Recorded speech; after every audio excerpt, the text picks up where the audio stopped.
안녕하세요. 시원이와 함께하는 성경 공부에 오신 것을 환영합니다. 이번 시간에는 마태복음 27강에 대해서 나눠보도록 하겠습니다. 마태복음 27강은 마태복음 26장에서 예수님이 십자가의 고난을 준비하시는 내용이 나옵니다. 마태복음 1, 2장이 마태복음의 시작이라면 마태복음 26장에서 28장은 마태복음의 끝부분이라고 할 수 있는데, 주제는 예수님의 순환과 부활에 초점을 맞추고 있습니다. 마태복음 26장 1절을 보면 예수님이 그 말씀을 마치시고 제자들에게 말한다고 나오는데, 여기서 이 말씀은 사람들에게 가르치신 다섯 강화입니다. 즉 예수님은 사람들에게 가르침을 주시고 고난을 받으시는 것입니다. 마태복음 26장 2절을 보면 이틀이 지나면 유월절이라 인자가 십자가에 못 박히기 위하여 팔리리라 라고 예수님께서 말씀하시는데, 이것은 예수님이 제자들에게 자신의 죽음을 경고하시는 내용입니다. 또 그 밑을 보면 3절에서 5절에서 자세히 장로들과 대제사장들이 모여서 예수님을 죽일 것에 대해서, 그 작전에 대해서 논의를 하는데, 그들은 예수님을 유월절 날에 죽이면 안 된다고 생각했습니다. 왜냐하면 백성들이 메시아로 생각하는 자인 예수님을 유대 온 지역에서 사람들이 모인 가장 큰 명절인 유월절 때 죽인다면 그것은 바로 백성들을 동요하게 하는 것이고, 그래서 자신들의 자리와 대제사장들과 장로들의 그 자리가 위협받을 수 있었기 때문입니다. 그때 예수님은 베다니에 있는 시몬이라는 나병 환자의 집에 계셨습니다. 그런데 그때 한 여자가 300데나리온이나 되는 비싼 향유를 들고 와서 예수님의 발을 붓습니다. 그래서 제자들은 향유를 팔아서 가난한 자들에게 나눠주면 구제할 수 있었다라고 책망을 하는데, 예수님은 여자를 괴롭게 하지 말라, 그는 내게 좋은 일을 한 것이다 라고 하면서 제자들에게 여자를 책망하지 말라고 하십니다. 11절에서 13절에서 더 자세히 설명하는데 함께 읽어보도록 하겠습니다. 가난한 자들은 항상 너희와 함께 있거니와 나는 항상 함께 있지 아니하리라. 이 여자가 내 몸에 이 향유를 부은 것은 내 장례를 위하여 함이니라.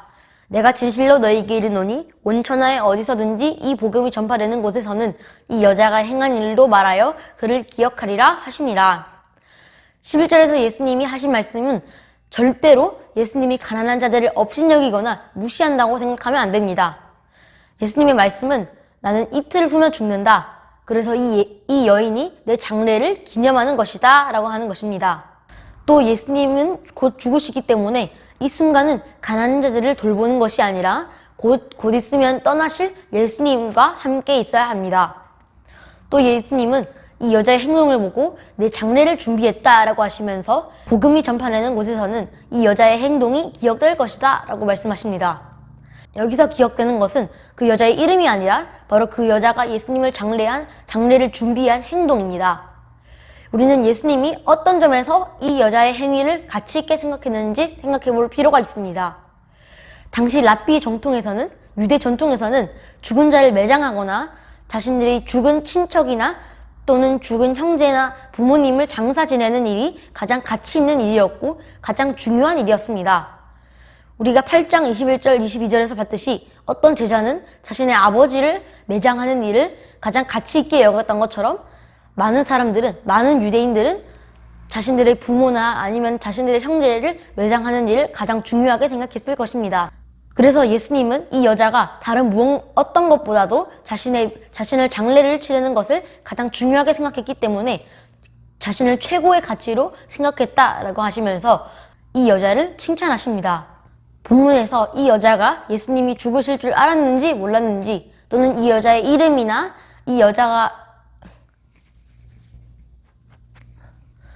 본문에서는 이 여자가 예수님이 죽으실 것을 알았는가 아니면 몰랐는가, 또는 이 여자의 이름 등을 알려주지 않습니다. 그래서 우리는 본문에서 여자의 이름을 기억하는 것이 아니라 이 여자가 예수님을 장례를 치르기 위해서 한 행동과 바로 예수님을 최고의 가치로 여긴 그 생각을 본받아야 합니다. 이어서 16절에서 보면 예수님은 마지막 만찬을 준비하십니다. 무교절 첫날에 제자들이 예수님께 와서 우리는 유월절 음식을 어디서 먹습니까? 라고 물으시는데, 18절에서 예수님은 성화나무에게 가서 선생님 말씀이 때가 가까웠으니 네 제자들과 함께 유월절을 내 집에서 지키겠다, 이렇게 말씀하시라고 합니다. 그래서 예수님이 제자들과 함께 어떤 사람의 집에 들어가 앉으셨습니다. 그런데 예수님은 여기서 충격적인 말씀을 하십니다. 말씀은 이러한데 21절, 22절에서 예수님은 이렇게 말씀하십니다. 함께 읽도록 하겠습니다. 그들이 먹을 때 이르시되 내가 진실로 너희에게 이르노니 너희 중 한 사람이 나를 팔리라 하시니 제자들은 예수님의 말씀에 놀라서 예수님의 말씀이 끝나자 바로 예수님께 예수님 설마 제가 예수님을 파는 건 아니겠지요? 라고 묻습니다. 유다도 예수님께 저는 아니지요 라고 묻자 예수님은 내가 말하였도다 라고 하십니다. 그래서 예수님도 가룟 유다가 자신을 배반할 것을 알고 계셨습니다. 예수님이 제자들과 함께 음식 잡수실 때 떡을 축복하시면서 이것은 내 몸이니라 라고 하십니다.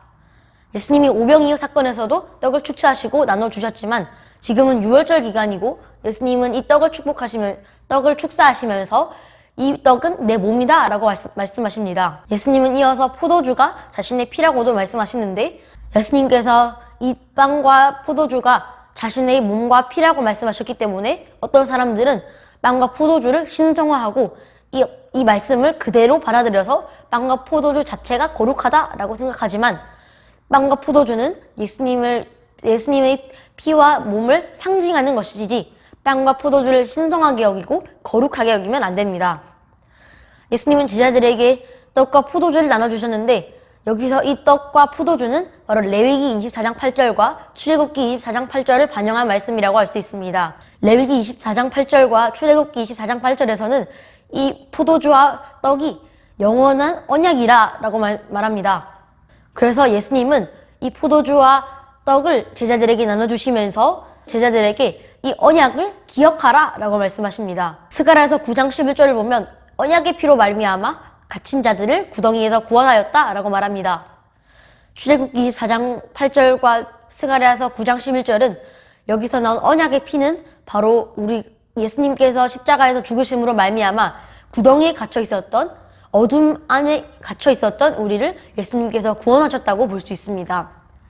이렇게 예수님은 만찬을 끝내시고 제자들과 함께 감람산으로 가시면서 예수님은 제자들이 모두 자신을 버릴 것이다 라고 말씀하십니다. 제자들이 모두 예수님을 떠나고 예수님은 고난을 받으셔도 예수님께서는 32절에서 너희보다 먼저 갈릴리로 갈 것이다 라면서 부활할 것을 예고하시는데 너희보다 먼저 갈릴리로 가리라 라는 말씀은 예수님의 말씀은 제자들이 흩어지는 것은 예수님께서 십자가에서 죽으심으로 말미암아 또 제자들의 두려움으로 말미암아 흩어지는 것은 일시적인 두려움과 흩어짐 뿐이지 영원히 이탈되는 것은 아니므로 제자들은 갈릴리에서 회복될 것을 예수님께서는 말씀하시고 계십니다. 예수님이 제자들 모두가 자신을 배반할 것이다 라고 말씀하시지만 베드로는 저는 예수님을 배반하지 않을 것입니다 라고 호언장담합니다. 하지만 예수님은 진실로 3번 이 밤에 라는 단어들을 사용함으로써 베드로가 반드시 자신을 배반할 것이다 라고 하십니다. 또 예수님이 34절에서 닭이 3번 울기 전에 나를 부인하리라 라고 하신 말씀에서는 베드로가 자신감에 차서 호언장담하는 모습이 바로 마치 수탉이 우월감을 드러내듯 소리를 지르는 것처럼 보입니다. 베드로가 이런 말을 하자 다른 제자들도 저희도 절대로 예수님을 배신하지 않겠습니다 라고 장담했습니다. 하지만 다른 제자들도 예수님을 배반할 수는 없었고 이는 바로 예수님께서 하신 말씀이 성취되었다고 볼 수 있습니다. 이는 바로 예수님께서 우리를 구원하시기 위함이고 구덩이와 흑암 가운데서 구원하시기 위함입니다. 감사합니다.